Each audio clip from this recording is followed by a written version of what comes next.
Cumprimentamos a todos com a paz de nosso Senhor e Salvador Jesus Cristo.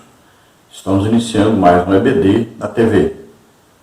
Nós estamos estudando nas revistas da CPAD do quarto trimestre de 2020 o tema A Fragilidade Humana e a Soberania Divina, o Sofrimento e a Restauração de Jó.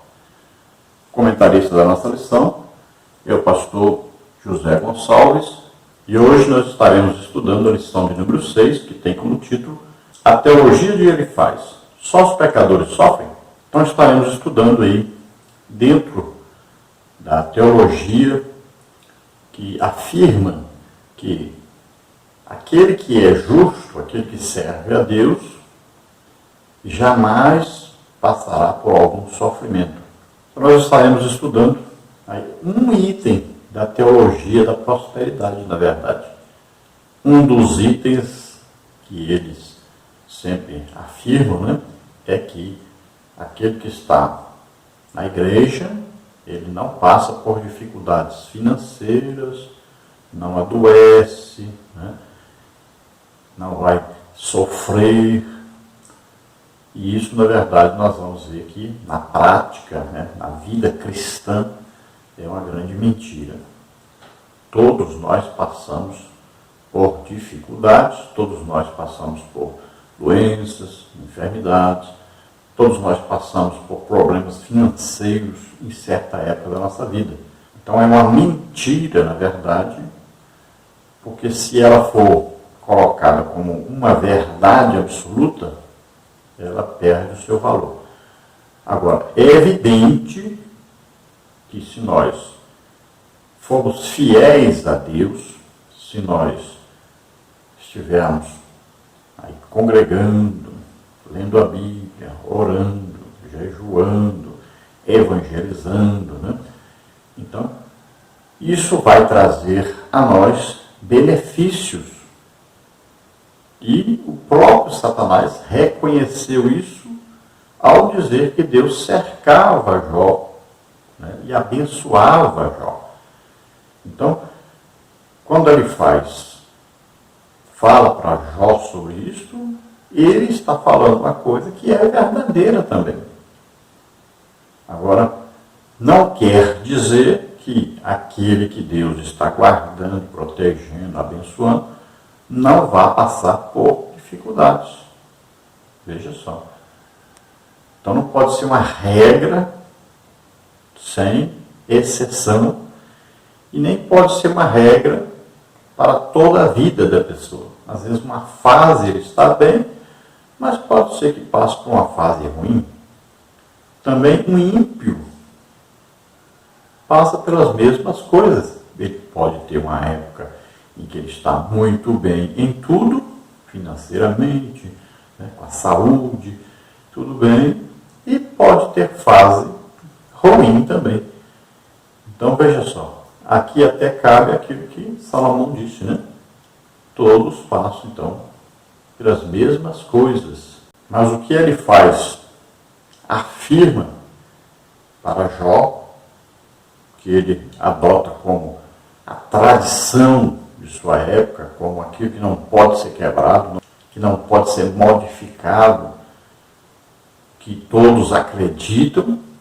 Então o que ele diz é que aquele que serve a Deus, que adora a Deus, que vive uma vida íntegra, justa, ele nunca passaria por problemas financeiros, nem de saúde, nem problema com a família. Agora Jesus, em João 16, 33, fala: no mundo tereis aflições. Então na teologia que ele faz, ele afirma que só passa por dificuldades aqueles que não servem a Deus. E na prática nós vemos que muitos ímpios, muitas pessoas que não servem a Deus, têm uma vida financeira boa, têm uma vida social boa, têm uma vida com a família boa, têm uma vida financeira muito boa, têm saúde, né? Então, não é uma regra. Nós não podemos nos esquecer dos servos de Deus que passaram por tremendas dificuldades. Nós podemos ver o exemplo de Eliseu, que morreu doente. E se nós lermos em Hebreus 11, 35, a Bíblia ensina para nós que aqueles que querem servir a Deus realmente, né, piamente, aí, passarão por perseguições, por dificuldades. Paulo fala isso. Vamos ver aí também em Hebreus, capítulo 11, do versículo 35 em diante. Quantos sofreram por causa do Evangelho? Vamos ver aí. Uns foram torturados, veja aí. Deus permitiu que alguns dos seus servos fiéis experimentassem grandes sofrimentos e provações. Embora desfrutassem da comunhão com Deus, Ele não livrou a todos do sofrimento e da morte. Veja aí os versículos 35 a 39. Note que pela fé alguns escaparam do fio da espada. Versículo 34. Também pela fé alguns foram mortos a fio da espada. Versículo 37. Pela fé um foi livrado e também pela fé outro foi morto. Confere com 1 de Reis 19, 10, Jeremias 26, 23, Atos 12, 2. A fé verdadeira não somente levará os crentes a fazer grandes coisas para Deus, versículos 33 a 35, mas também às vezes os levará a sofrimentos, perseguições, aflições e privações, como estão nos versículos 35 a 39. Confere com Salmos 44, 22, Romanos 8, 36, Mateus 5, 10. Também vamos ver a fidelidade a Deus não garante conforto nem livramento da perseguição deste mundo. Ela nos garante, no entanto, a graça, a ajuda e força de Deus em tempos de perseguição, de provações ou de sofrimentos. Confere aí com o capítulo 12, versículo 2, Jeremias 21, 7, 8, 37, 13 a 15, 38, 5, 2 Coríntios 6, 9. Então aí, no versículo 38 fala que errantes pelos desertos, cavernas, olha aí, os santos fiéis de Deus recusaram-se a conformar-se com os decadentes padrões do mundo e a desfrutar dos seus prazeres morais, e em troca disso receberam o desprezo e as aflições do mundo, porque rejeitavam o mundo, eram rejeitados pelo mundo. Embora houvesse bênçãos prometidas aos fiéis do Antigo Testamento, como está em Deuteronômio 29, 9, e Josué 1, 8, tiveram de suportar aflições e privações. Nos versículos 35 a 38 diz isso. No Novo Testamento, os fiéis são ensinados a esperar adversidades, ver 2 Timóteo 3,12, a se identificarem com a cruz, ver aí Mateus 10,38, Gálatas 2,20, e seguir o homem de dores, como está em Isaías 53,3, confere com Hebreus 12,2. Então veja que a realidade cristã não diz que só aqueles que são ímpios que sofrem, e não diz que aqueles que são justos nunca sofrem. Então isso não pode ser afirmado nem de um lado nem do outro. Nós temos nossa vida cristã, alguns passam por dificuldades, mas tem alguns também que nunca passam por dificuldade nenhuma, estão sempre bem financeiramente, estão sempre bem com a saúde, estão sempre bem com a família, com o trabalho, né? Existem. Mas não podemos, então, colocar isso como regra na nossa vida cristã. Eu sou o pastor Henrique, moro em Americana, São Paulo, atualmente. Morava antes em Imperatriz, Maranhão. Se você deseja nos convidar para estarmos aí, teremos imenso prazer em servir.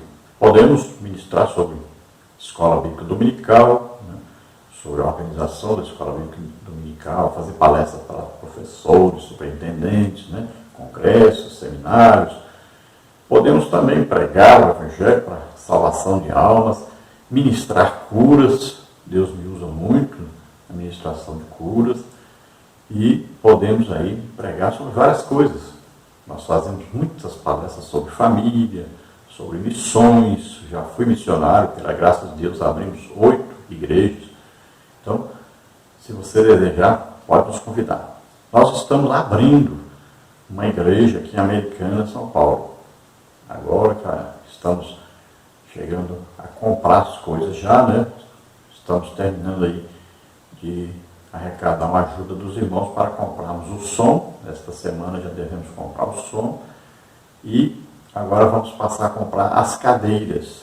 Então, quem quiser contribuir com essa abertura dessa igreja, então você entre em contato conosco. Aí estão as nossas contas. Tem a conta aí na Caixa Econômica, tem aí a conta do Bradesco, e tem a conta aí do Banco do Brasil. Banco do Brasil, o nome da minha esposa. Então você pode enviar e esse dinheiro será empregado na compra das cadeiras. Precisamos comprar pelo menos 100 cadeiras aí e abrimos a congregação, já com som, com as cadeiras, né? Uma coisa bonita. Queremos fazer uma grande obra para Deus, ganhar muitas almas, e estaremos ali orando também por todos os doentes e enfermos. Então ali nós vamos fazer um trabalho também nesse sentido, de termos ali sempre nos cultos a oração específica para a cura de doentes e enfermos. Geralmente em todos os lugares que nós vamos pregar, ou dar palestra, escola bíblica dominical, nós oramos. Jesus tem curado mais de 100 pessoas toda semana. Também temos um grupo de WhatsApp para orações urgentes, aquelas pessoas que estão internadas na UTI, aquelas pessoas que estão precisando urgente de oração. Então nós temos o mesmo telefone que nós temos aí, esse telefone que aparece para você, é o telefone WhatsApp meu. Então você pode entrar em contato conosco, se qualquer coisa estiver aí precisando urgente para nós orarmos. Jesus tem feito maravilhas através desse grupo. Praticamente todo dia nós temos alguém curado, todo dia. Então, entre em contato conosco e também nos convide para estarmos aí. Nós precisamos orar pelas pessoas, ministrar curas. O Evangelho de Jesus Cristo era pregar, ensinar, curar. Milagres, sinais, prodígios, maravilhas. O verdadeiro e legítimo Evangelho. Ele é sempre acompanhado aí de sinais, prodígios, maravilhas. Então, vamos praticar o verdadeiro Evangelho. Nos convide, nós estaremos aí com todo prazer. Aí você vê o nosso telefone, meu telefone DDD, ainda lá de Imperatriz, DDD 99, telefone 991520454. Meu e-mail, Henrique LHAS aí, das iniciais do meu nome, henriquelhas@hotmail.com. O telefone da minha esposa, aqui de Americana, DDD 19, telefone 98448-2187. Entre em contato conosco, nós estaremos aí. Se você deseja nos ajudar, então as contas estão aqui, você entre e nos ajude. Nós temos 3 períodos de oração todo dia, de 1 hora cada período. E nós oramos por todos que contribuem conosco, por todos que pedem oração. Então, você pode pedir, nós estaremos orando por você. E você que contribui, mande aí a sua contribuição no nosso aí, telefone, aí, no nosso WhatsApp, para que nós possamos também colocar o seu nome na nossa lista de oração. E temos também aquele período de oração então específico para todos que contribuem com o nosso ministério. É muito pouca gente ainda que ajuda em alguma coisa, contribui em alguma coisa.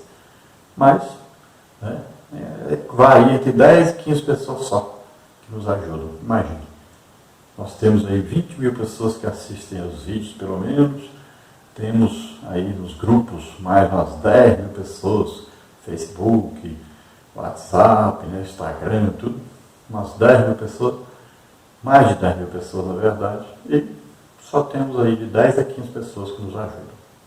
Nós queremos também arrumar mais pessoas para contribuir, né, para nós alugarmos um lugar assim melhor e termos uma igreja assim mais chamativa, né, uma coisa que possa assim chamar a atenção, principalmente pelas curas, libertações, batismo do Espírito Santo, e queremos mesmo assim muita gente curada. Então queremos abrir uma igreja que vai trazer muita gente e vai sair essas pessoas dali abençoadas. Então nós queremos também ter um evangelismo, fazer cruzadas, evangelismo pelo meio da rua, para que muita gente seja atingida pelo Evangelho, porque a gente quase não vê isso aqui. Então nós queremos fazer aquelas cruzadas evangelísticas. Então contribua, nos ajude, entre em contato conosco para nós fazermos uma grande obra para Deus. Aqui nos vídeos, se inscreva aí no canal embaixo, tem aí inscrever-se, se inscreva. Isso nos ajuda. Também dê o seu like aí, né, aquele sinal de joinha aí. Nos ajuda muito fazendo isso, porque o próprio YouTube, o Google, eles vão distribuir os nossos vídeos, vão mostrar para mais gente. Quanto mais gente entra, mais gente é atingida, porque eles vão divulgando. Então, nos ajude aí. Na lição de hoje, então, lição número 6, nós temos aí como assunto a teologia de Elifaz. Do tópico 1, os pecadores no contexto da justiça retributiva. Subtópico 1, a lei da semeadura e da colheita. Subtópico 2, o homem colhe o que plantou. Subtópico 3, a queixa de Jó. No tópico 2, nós temos os pecadores no contexto da tradição religiosa. Subtópico 1, ortodoxia engessada. Subtópico 2, uma ameaça à tradição religiosa. Subtópico 3, um defensor celeste. No tópico 3, nós temos os pecadores diante de um Deus infinito. Subtópico 1, Deus não se importa com quimeras humanas. Subtópico 2, Deus caminha com os homens. E nós temos aí a nossa leitura bíblica em classe, que nós vamos ler, que está em Jó capítulo 4, Jó capítulo 15 e Jó capítulo 22. Então vamos ver aí Jó, capítulo 4, versículo 1 ao versículo 8, que diz: Então respondeu Elifaz, o temanita, e disse: Se intentarmos falar-te, enfadar-te-ás? Mas quem poderá conter as palavras? Eis que ensinaste a muitos e esforçaste as mãos fracas. As tuas palavras levantaram os que tropeçavam e os joelhos desfalecentes fortificaste. Mas agora a ti te vem e te enfadas, e tocando-te a ti te perturbas. Porventura não era o teu temor de Deus, a tua confiança e a tua esperança a sinceridade dos teus caminhos? Lembra-te agora, qual é o inocente que jamais pereceu? E onde foram os sinceros destruídos? Segundo eu tenho visto, os que lavram iniquidade e semeiam o mal, cegam isso mesmo. Agora Jó capítulo 15, versículo 1 ao versículo 4. Então respondeu Elifaz o temanita e disse: Porventura dará ao sábio em resposta ciência de vento? E encherá o seu ventre de vento oriental? Arguindo com palavras que de nada servem e com razões que de nada aproveitam? E tu tens feito vão temor e diminuis os roubos diante de Deus. Agora Jó 22, de 1 a 5. Então respondeu Elifaz o temanita e disse: Porventura o homem será de algum proveito a Deus? Antes a si mesmo o prudente será proveitoso. Ou tem o Todo-Poderoso prazer em que tu sejas justo? Ou lucro algum em que tu faças perfeitos os teus caminhos? Ou te repreende pelo temor que tem de ti, ou entra contigo em juízo? Porventura não é grande a tua malícia, e sem termo as tuas iniquidades? Então veja que a única explicação que ele faz poderia chegar à sua conclusão, né, olhando para Jó, era que Jó havia pecado. Estava vivendo na prática do pecado. Por isso, foi castigado por Deus. Então, essa era a maneira dele enxergar, e era a maneira tradicional na sua época. Então, assim que ele via. E ele queria que Jó confessasse que estava vivendo em pecado, porque só poderia ser motivo de pecado que estava acontecendo com Jó. Nós fazemos isso, né? Às vezes, quando morre alguém, você fica: ele morreu porque estavam fazendo isso e isso. Só pode ser que ele estava em pecado. Às vezes a pessoa tem um problema financeiro, está passando dificuldade financeira. E aí as pessoas ficam: mas só pode ser porque está em pecado. Senão Deus não deixaria ele passar. Então a gente julga, né? E condena logo a pessoa. A gente não compreende muitas as coisas assim que acontecem no dia a dia, na vida das pessoas. Então, a gente julga e já condena logo e pronto, é aquilo que nós pensamos.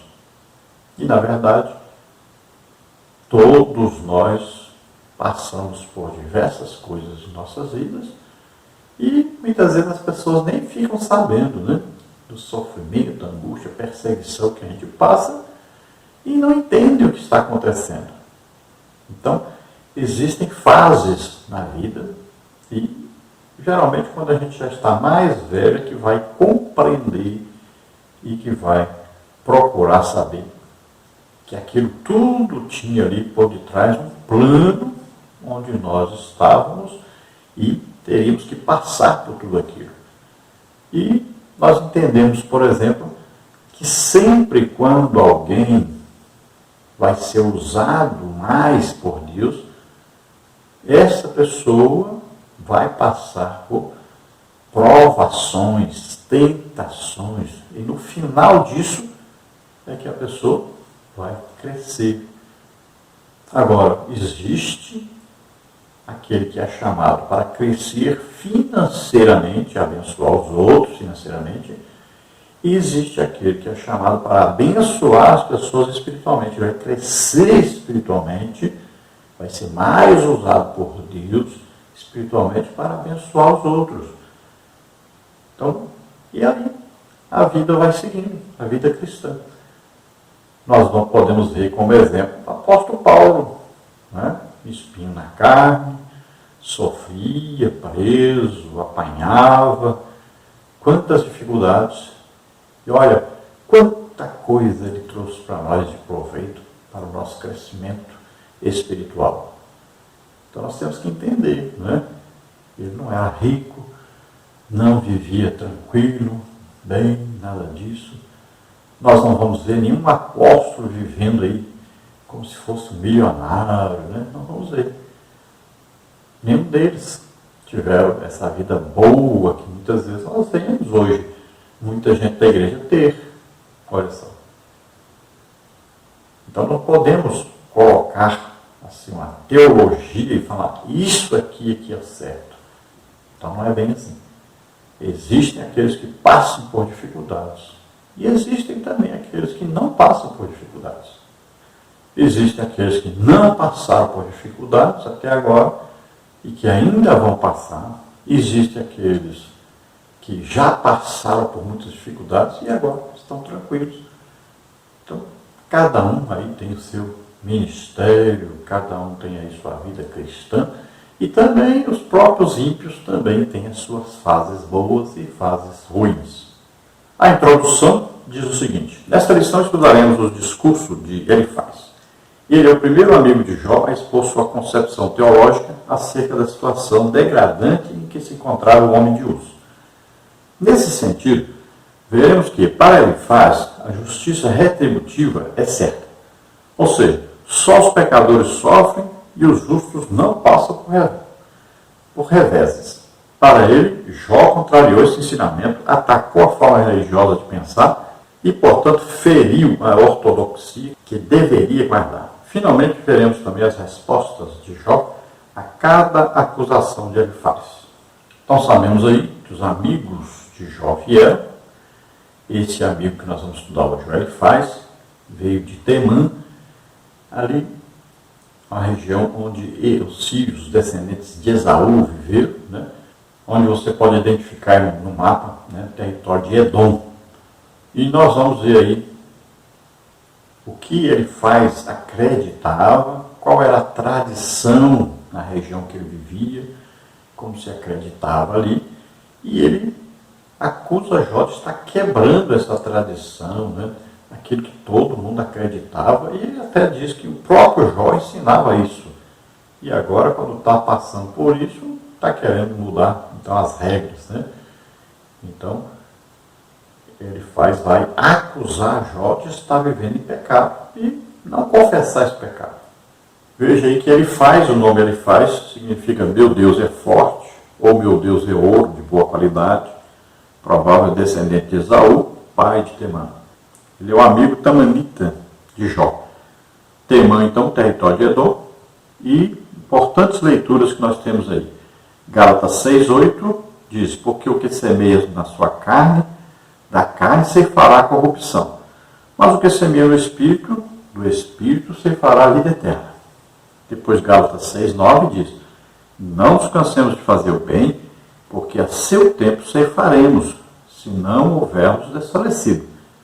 E Gálatas 6:7 diz, não erreis, Deus não se deixa escarnecer, porque tudo o que o homem semear, isso também ceifará. Então veja que existe uma lei de semeadura, né? Plantou muito, colheu muito. Plantou coisa boa, colheu coisa boa. Então veja só, existe uma lei de semeadura. Agora não quer dizer que é uma regra e que não vai de jeito nenhum ser quebrada essa regra. E não quer dizer que não existe exceção a essa regra. Isso que nós temos que entender. Vamos ver agora, tópico 1, os pecadores no contexto da justiça retributiva. Subtópico 1, a lei da semeadura e da colheita. Depois de firmar um princípio oriental de cordialidade, Elifaz se dirige a Jó com uma defesa contundente do pensamento teológico tradicional, a justiça retributiva. Ele está firmemente convencido de que a lei de causa e efeito é um princípio da ortodoxia teológica que não pode ser contraditado. Então veja que depois dos amigos de Jó passaram ali 7 dias calados, só olhando Jó, eles vão agora ouvir o lamento de Jó, como vimos na lição passada, e agora eles vão começar a falar. Então, eles vão dizer o que eles pensam a respeito de tudo aquilo que está acontecendo com Jó. Jó perdeu, então, todas as suas posses, perdeu todos os seus filhos e agora se encontrava doente à beira da morte. Então ele faz primeiro, começa cordialmente, ele está ali por causa de um amigo, imagine que amizade, passar 7 dias ali só olhando para Jó, sofrendo junto com Jó, demonstraram realmente ser amigos de Jó. Vieram, caminharam, andaram pelo deserto e foram até onde estava Jó. Viajaram para isso. E ficaram ali pasmados com a situação de Jó. Então ele agora vai fazer uma análise do que ele achava que estava acontecendo, baseado naquilo que ele acreditava e que todos em sua região, inclusive Jó já tinha falado sobre isso. Então ele se baseava na tradição e dizia, não pode ser diferente. Então só tem um jeito, Jó tem que ter pecado, está vivendo em pecado para acontecer isso. Subtópico 2, o homem colhe o que plantou. Essa primeira parte do seu discurso compreende os capítulos 4 e 5, em que defende que o homem colhe o que plantou. Segundo eu tenho visto, os que lavam a iniquidade e semeiam o mal, seguem isso mesmo. Jó 4:8. Para Elifaz, nós habitamos em um universo moral que exige consequências de nossas ações. A Bíblia mostra esse princípio.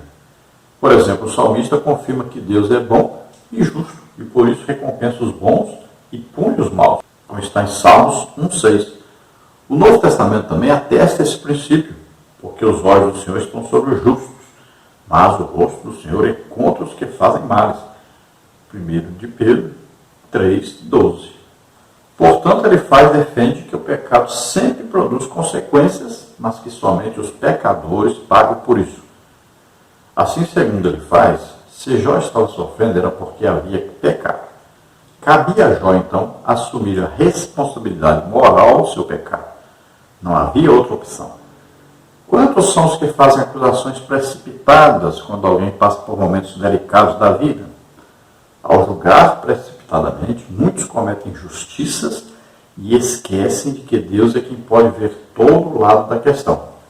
Então ele menciona a lei da semeadura. Plantou, colheu. Para ele só tinha uma explicação. Jó estava vivendo na prática do pecado. Não é que pecou e parou de pecar, pediu perdão. Não, ele estava vivendo na prática do pecado e isso, tudo que aconteceu é devido a isso.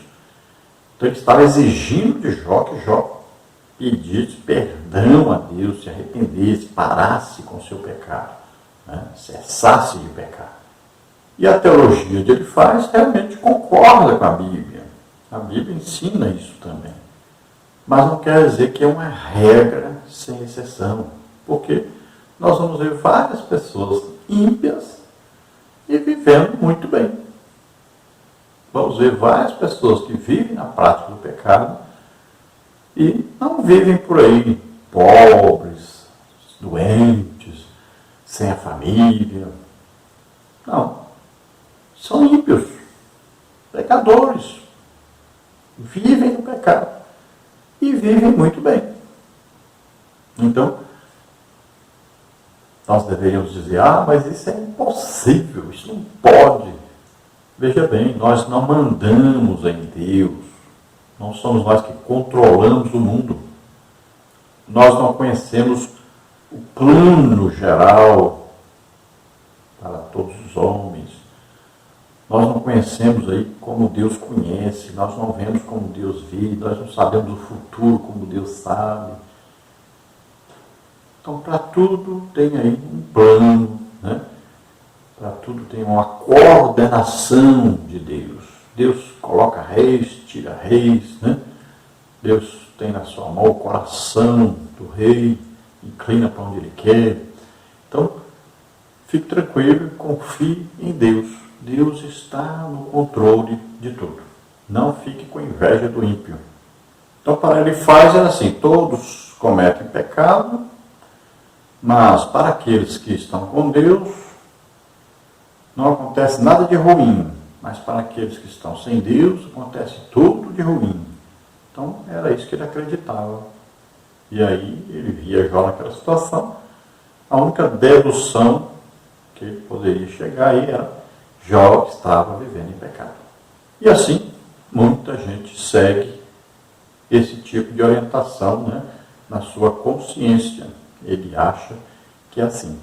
Quantas pessoas ímpias vê, às vezes, um crente pobre, né, que vive aí numa casinha muito pequenininha, às vezes até alugada, trabalhando, né, sendo sempre empregado a vida inteira, e ele olha e fala, isso não pode ser de Deus.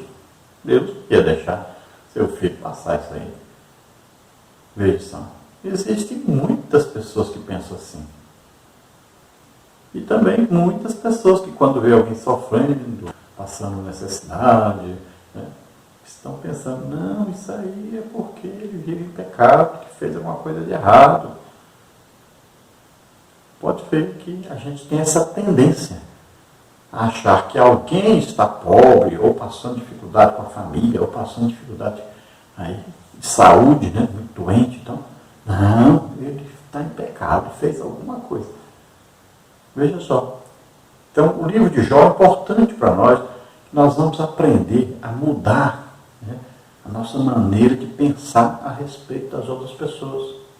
Subtópico 3, a queixa de Jó. Em sua defesa, Jó se contrapõe à teologia de Elifaz. Jó 6 a 7. Essa teologia era a base de como se imaginava o universo governado por uma lei moral de causa e efeito. Há uma recompensa para os bons e punição para os maus.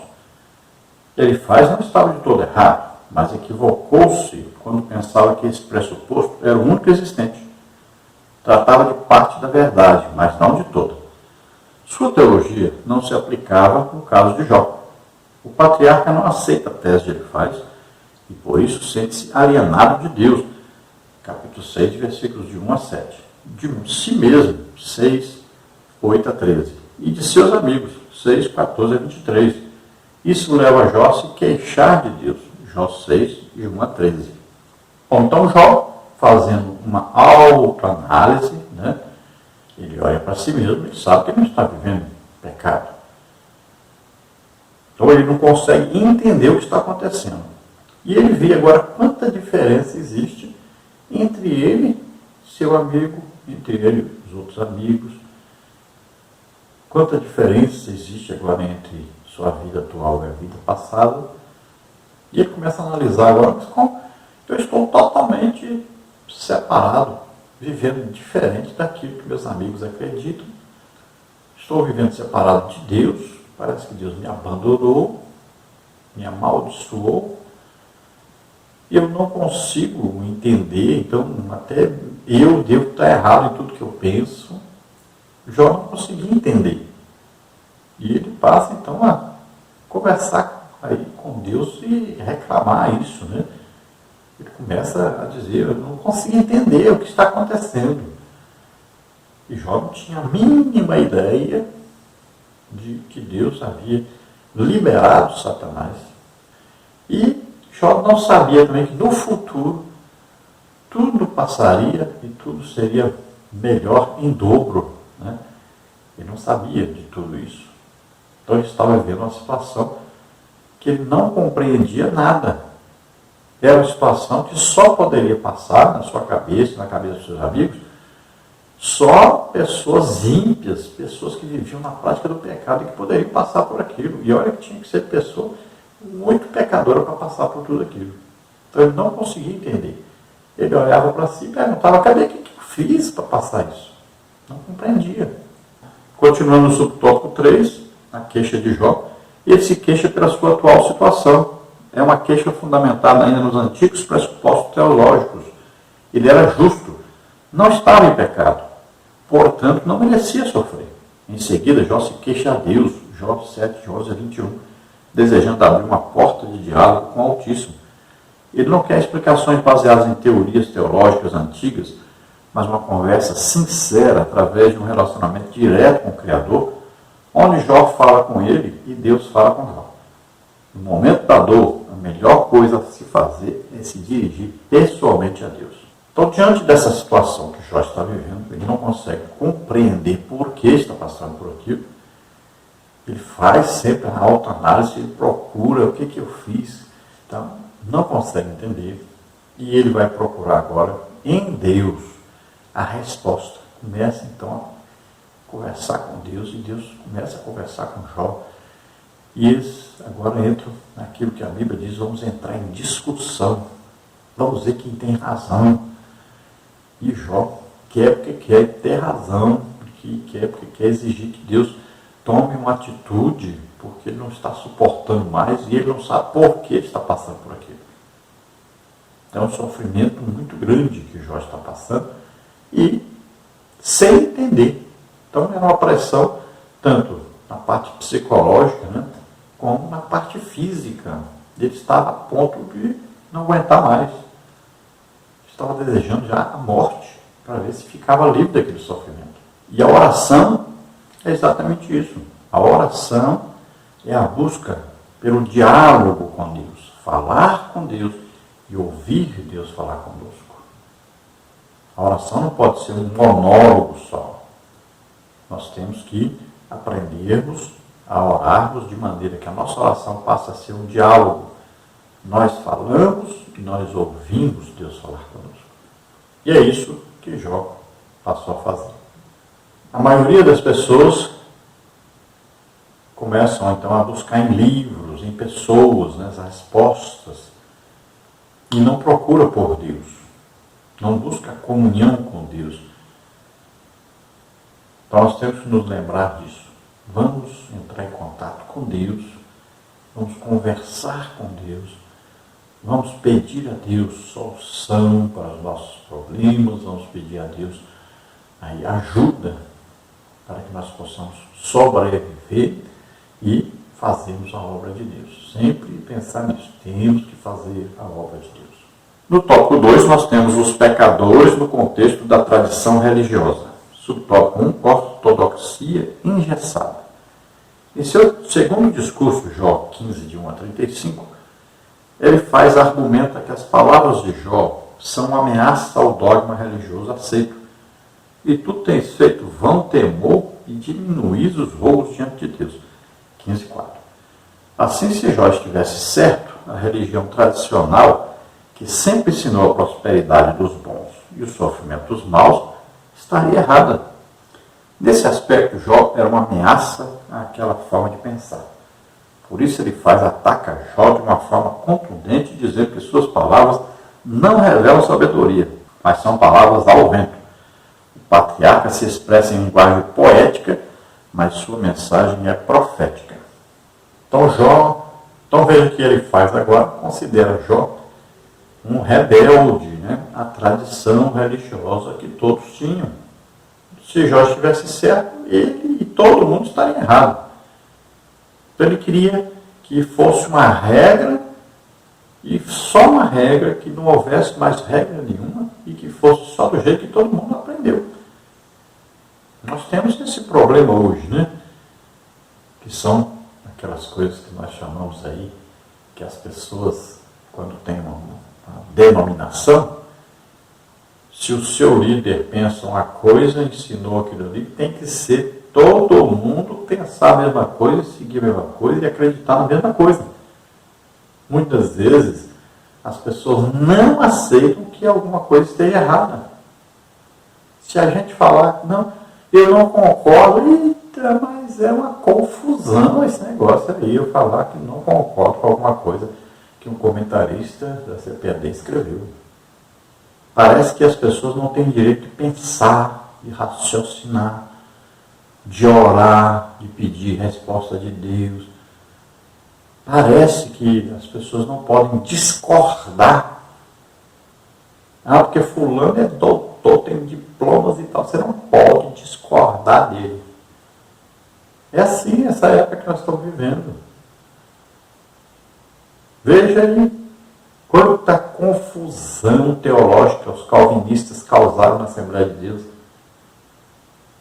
Porque, de repente, pessoas que fazem um curso de teologia acham que são melhores que todo mundo agora, que entendem mais da Bíblia que todo mundo agora, que os calvinistas aqui estão certos, e começam aí a bagunçar a igreja toda, ensinar coisa errada para todo mundo.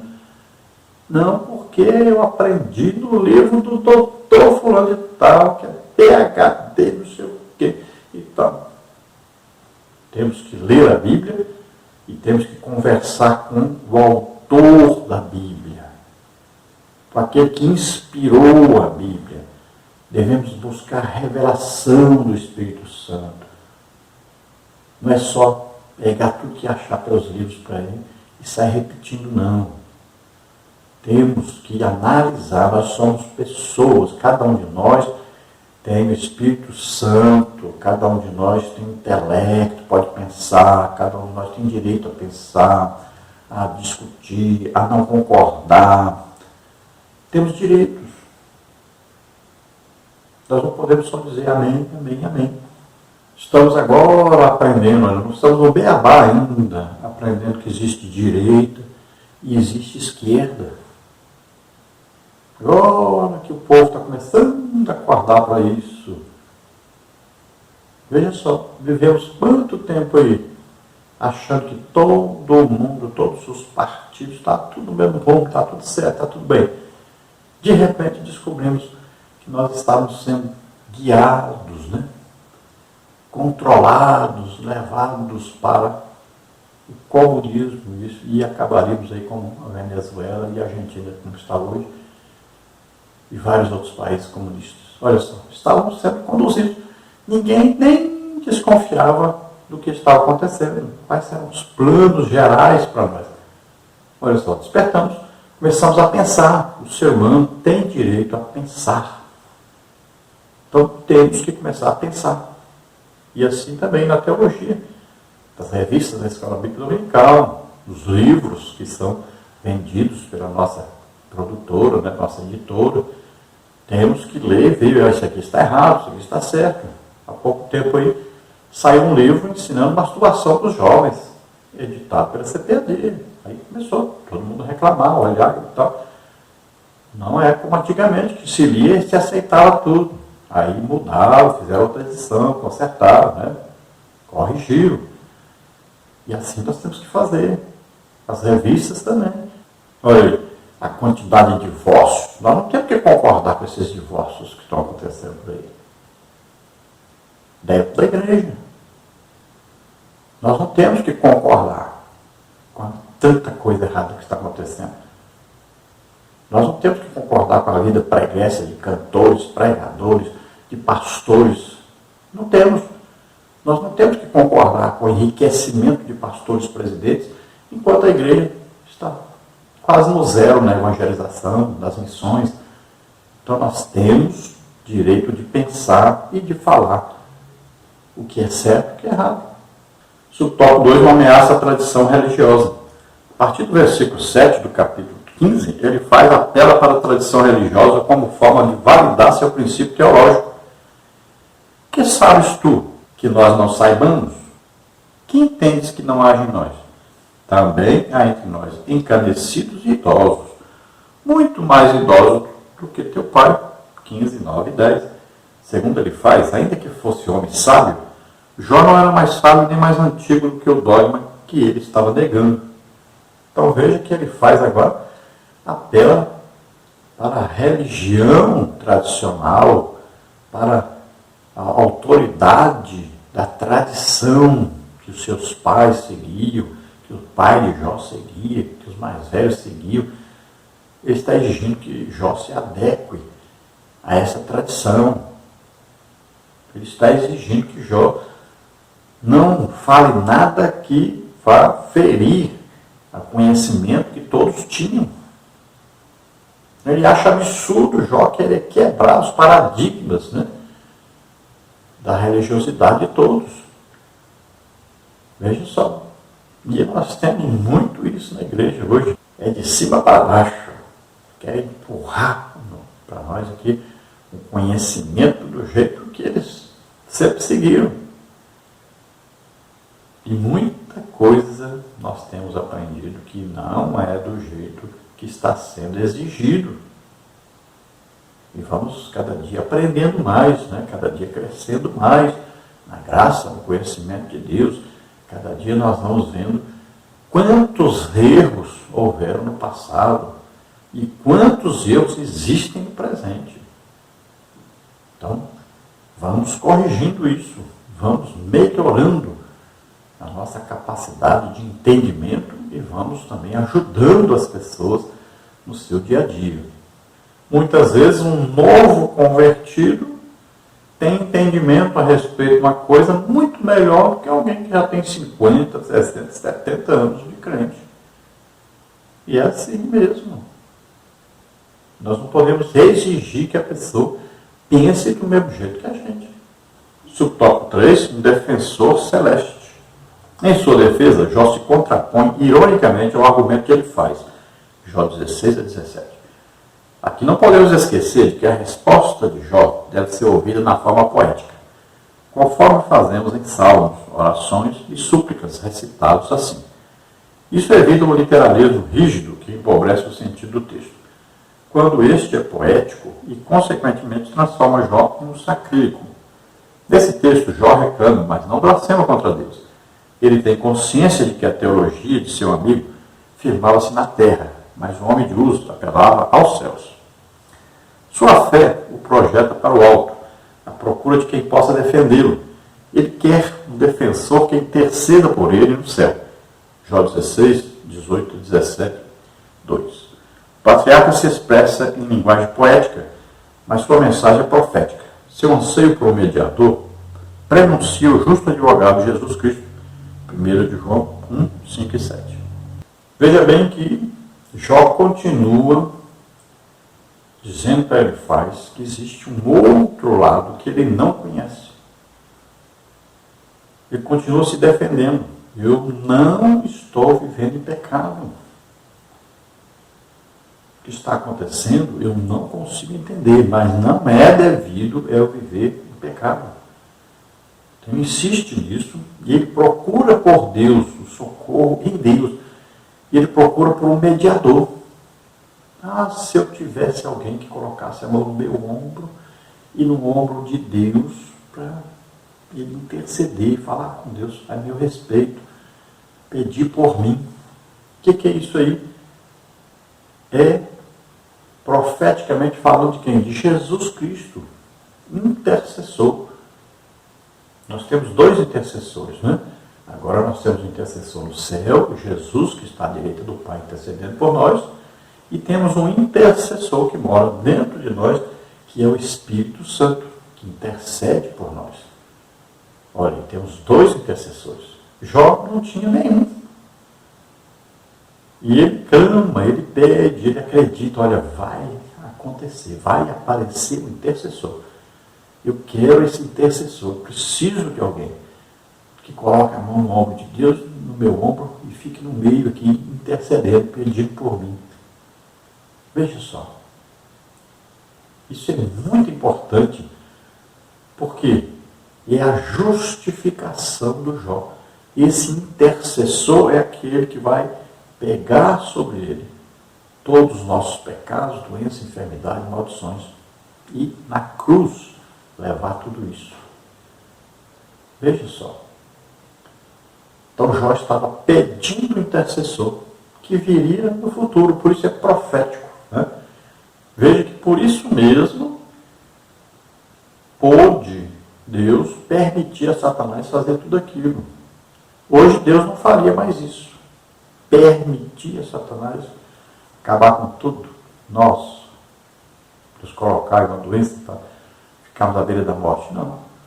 Por quê? Porque Jesus já veio. Nós temos agora um intercessor.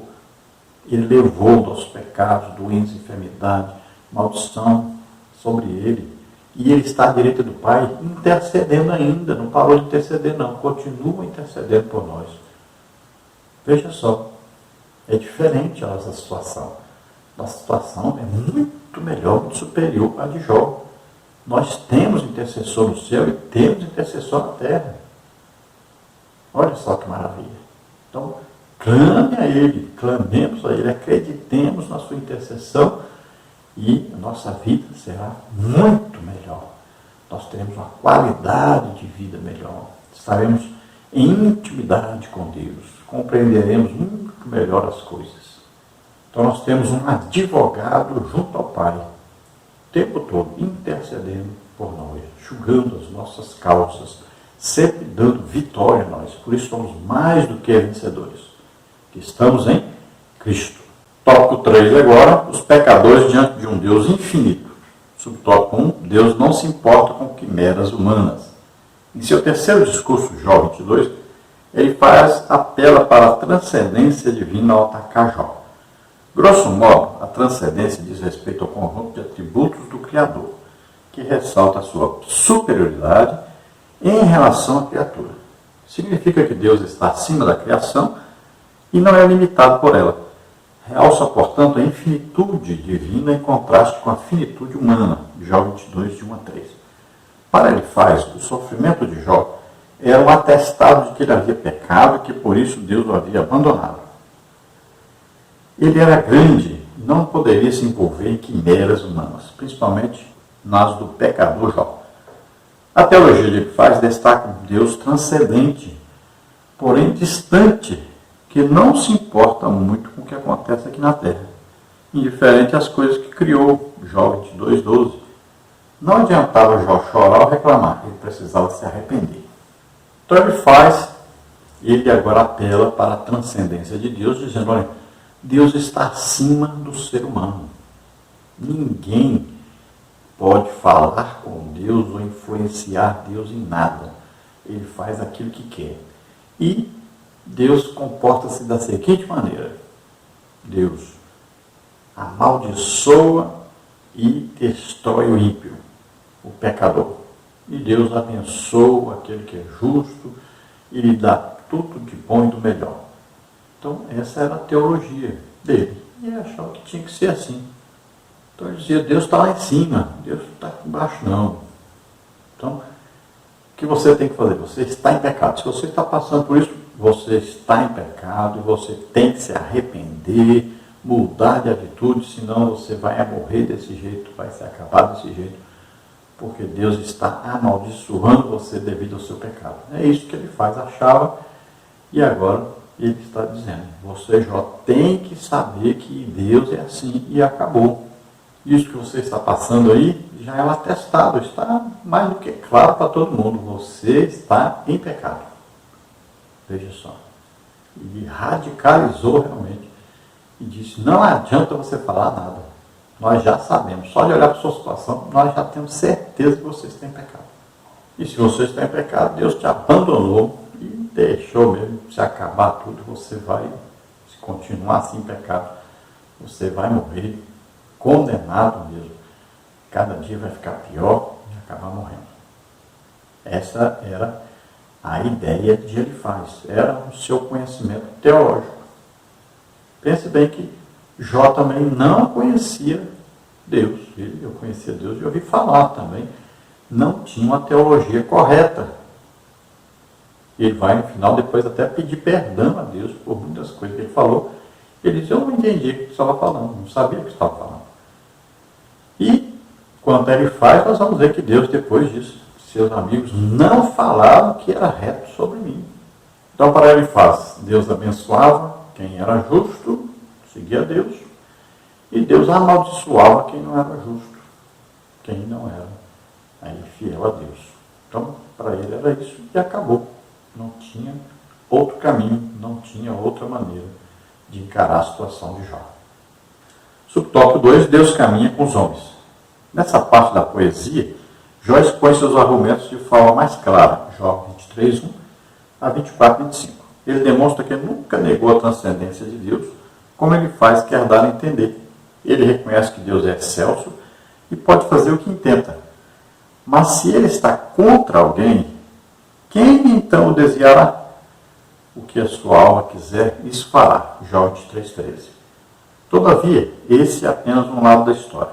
Jó está consciente de que esse Deus, embora grande, também caminha com os homens. Jó 23, 10.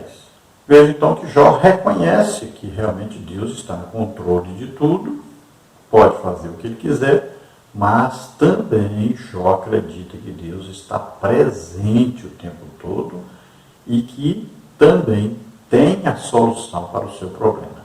Então, assim, na sua fé, Jó não acredita só na transcendência de Deus, mas também na sua imanência. Ele acredita de um Deus também presente com Jó. Então, veja só que Deus para ele faz era só transcendente. Estava acima do homem, acima de toda a sua criação, abençoava quem estava com ele, amaldiçoava quem não estava. Para Jó, Deus, além de ser isso, ele também era imanente, ou seja, era um Deus presente, que acompanhava o seu sofrimento e que lhe daria vitória. Que ele estava presente com ele ali, que acabaria, então, lhe dando vitória.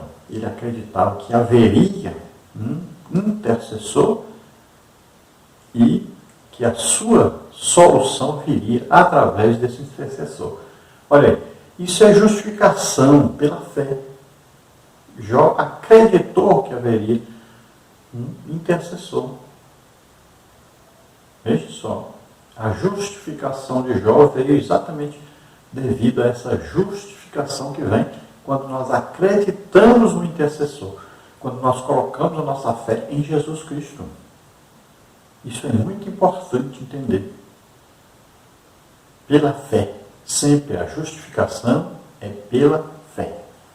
Continuando aí o subtópico 2, diz assim, a ideia no texto hebraico é que Jó passa a ficar cada vez mais seguro e consciente, não apenas de seu caminhar com Deus, mas do caminhar de Deus com ele. É exatamente isso. Não devemos temer mais e ficar diante de Deus, pois o andar com ele é reto.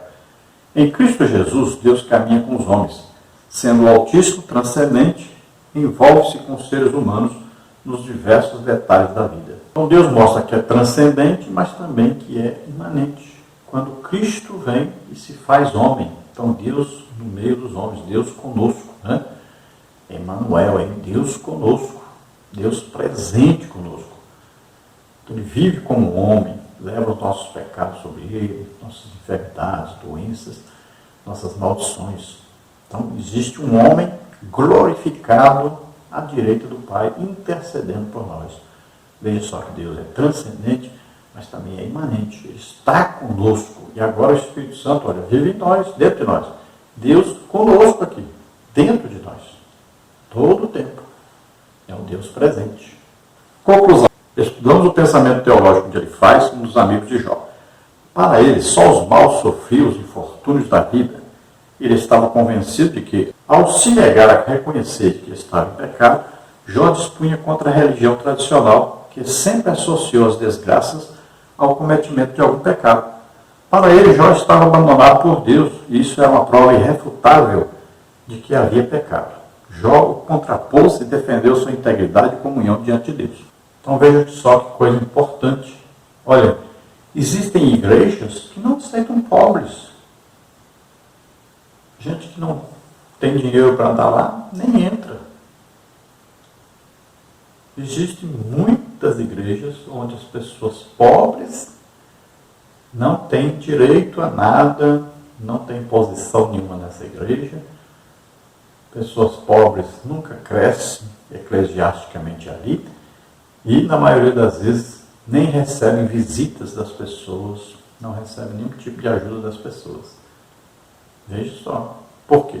Encaram essas pessoas como amaldiçoadas por Deus, como se estivessem vivendo em pecado. Então temos que mudar este pensamento. Jesus veio pregar o Evangelho aos pobres, aos humildes, aos simples, aqueles que queriam Deus, aqueles que desejavam Deus. Quanto mais sofriam, mais desejavam Deus ainda. Né? E assim, o Evangelho tem que ser pregado a todos e todos podem ser salvos. Todos. Indistintamente. Deus quer que todos sejam salvos. Então essa história de que Deus já escolheu quem vai ser salvo, quem não vai, isso é uma grande mentira, um ensino diabólico que é ensinado pelos calvinistas. Cuidado com isso. Então nós pregamos o Evangelho, a pessoa acredita na pregação e recebe a salvação. Veja bem. Está aí na carta aos Efésios, capítulo 1. Veja aí no versículo 13 em diante. Em quem nós estamos? Em Cristo. Quando? Depois que ouvimos a palavra da verdade. Que palavra da verdade? O Evangelho, que trouxe a salvação para nós, o Evangelho da salvação. Olha, tendo nele crido, ou seja, no Evangelho, acreditando no Evangelho, recebemos o Espírito Santo. Olha aí, somos salvos, recebemos o Espírito Santo.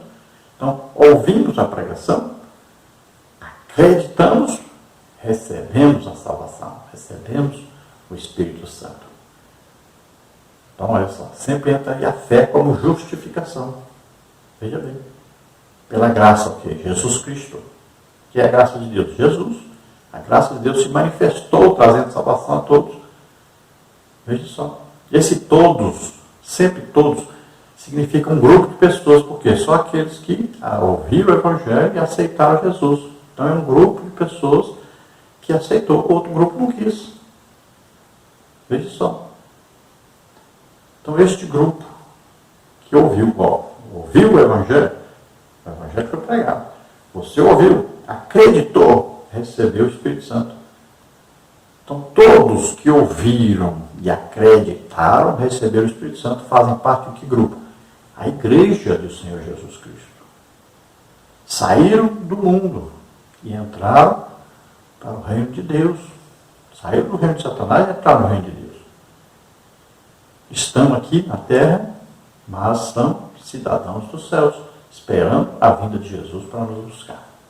Então ele ensinou a teologia de que todos que estão em pecado vão viver muito mal, doentes, pobres, né?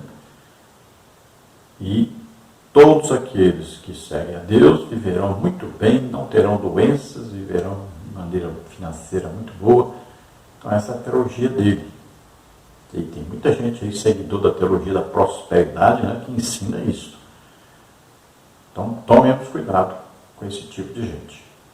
Todos precisam ouvir o Evangelho e serem salvos. É para todos. Todos podem ser perdoados. Agora, Paulo diz bem claro, aqueles que querem viver piamente, de maneira santa, que querem seguir a Deus, passarão por tribulações, passarão por problemas, perseguições. Né? Veja bem, todos. Se você quer viver mesmo para Deus, fiel a Deus, você vai ser perseguido. Você vai passar por tribulações, por problemas. Jesus diz bem claro, no mundo tereis aflições. Agora, eu venci o mundo. Então, se nós estivermos em Cristo, nós vamos passar por tudo e seremos mais do que vencedores. Jesus é vencedor, nós somos mais do que vencedores porque estamos em Cristo. Creia nisso. Veja que no final, Jó tem a vitória garantida por Deus, recebe em dobro, né, as bênçãos que ele tinha antes. Glória a Deus.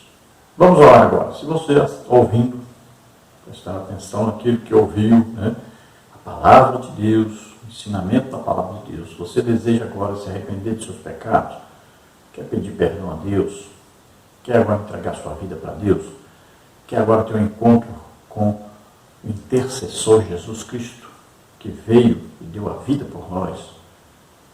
Vamos orar agora. Você que está doente, está enfermo, Jesus já levou essa doença, a enfermidade, maldição, tudo isso. Creia nisso e receba agora a sua cura, o seu milagre. Vamos orar.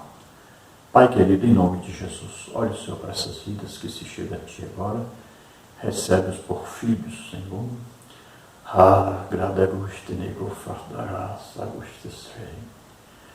Oh, Senhor Jesus, mostra a eles a Tua graça, Jesus Cristo morrendo por eles. Oh, Senhor, ajuda-os agora, para que eles possam acreditar na morte e ressurreição de Jesus, está vivo para todo sempre, está intercedendo por nós. Concede-lhes agora, Seu Espírito Santo, que venha morar dentro de cada um deles. Em nome de Jesus, todos aqueles que estão doentes e enfermos agora, eu repreendo toda doença e enfermidade sobre eles. Solta, em nome de Jesus. Toca neles agora, Senhor, e faz um milagre. Graça, custe força, sai. Oh, graça maravilhosa. Através da cruz, onde Jesus morreu por nós ali. Oh, Deus maravilhoso. Em nome de Jesus, toda doença e enfermidade desapareça agora dessas vidas. Em nome de Jesus. Amém. Glória a Deus. Aleluia.